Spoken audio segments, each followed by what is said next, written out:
All right, so this is going to be a quick tutorial here, and what we're doing is creating a shortcut in the dock for MacBooks. So this only works if you are a Mac user, if you have the new Sonoma operating system, and you're using Safari for what they're calling web apps. And so, if, for example, if I'm here at my CRM on MoxieWorks, it is normally several clicks to get to this from logging into my CV desk, etc. And so I want to skip it. I'm going to go log in, get to the domain name that I want. In this case, I'm going to engage for my CRM.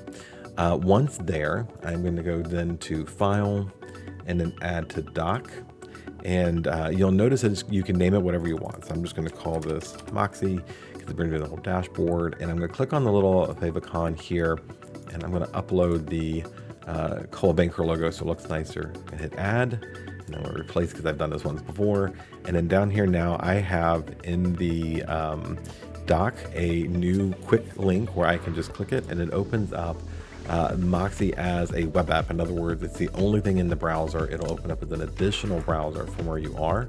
And if you go to open anything, it'll open up in your primary browser. So you can keep doing work, two separate things, just like it was an application on your Mac top. And I thought this was pretty cool and that I would share it.